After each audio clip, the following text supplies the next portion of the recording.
ಕ್ಷೇತ್ರವನ್ನು ಬಿಜೆಪಿಗೆ ತಮಗೆ ಟಿಕೆಟ್ ತಗೊಂಡ್ರೆ ಬಿಟ್ಕೊಡೋಕೆ ಜೆಡಿಎಸ್ ರೆಡಿ ಇದೆಯಾ ಸರ್?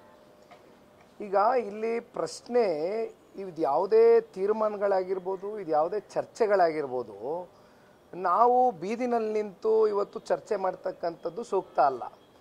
ಜೊತೆಯಲ್ಲಿ ಯಾವುದೇ ಅಧಿಕೃತ ತೀರ್ಮಾನಗಳಿರ್ಬೋದು, ಅಂತಿಮವಾಗಿ ನಮಗೆ NDA ಅಭ್ಯರ್ಥಿ ಗೆಲ್ಲಬೇಕು, ಅದಕ್ಕೆ ಪೂರಕವಾದಂಥ ಒಂದು ಕ್ಯಾಂಡಿಡೇಟ್ನ ಕೊಡಬೇಕು ಅಂತಕ್ಕಂಥದ್ದು ಎರಡೂ ಪಕ್ಷದ ಕಾರ್ಯಕರ್ತರ ಭಾವನೆ. ಹಾಗಾಗಿ ಕಾದು ನೋಡೋಣ, ಅಂತಿಮವಾಗಿ ದೆಹಲಿಯ ನಾಯಕರುಗಳು ನಮ್ಮ ನಾಯಕರು ಏನು ತೀರ್ಮಾನ ತಗೋತಾರೆ ಕೂತು ಚರ್ಚೆ ಮಾಡೋಣ. ಟಿಕೆಟ್ ಗೊಂದಲ ಏನಾದರೂ ಕಾಂಗ್ರೆಸ್ನವ್ರಿಗೆ ವರದಾನ ಆಗುತ್ತಾ ಅಂತ? ಈಗ ಎಂದು ಕೂಡ ಚನ್ನಪಟ್ಟಣ ತಾಲೂಕು ಒಂದು ಕಡೆ ಜನತಾದಳ ಪಕ್ಷದ ಭದ್ರಕೋಟೆ ಆಗಿರ್ತಕ್ಕಂಥದ್ದು ನೋಡಿದ್ದೇವೆ. ಸನ್ಮಾನ್ಯ ವರದೇಗೌಡರು ನಮ್ಮ ಜೊತೆಯಲ್ಲಿ ಇಲ್ಲ ಇವತ್ತು. ಯಾವ ರೀತಿ ಅವರು ನಮ್ಮ ಪಕ್ಷದಲ್ಲಿದ್ದಂಥ ಸಂದರ್ಭದಲ್ಲಿ ಜನ ಆಶೀರ್ವಾದ ಮಾಡಿದ್ದಾರೆ.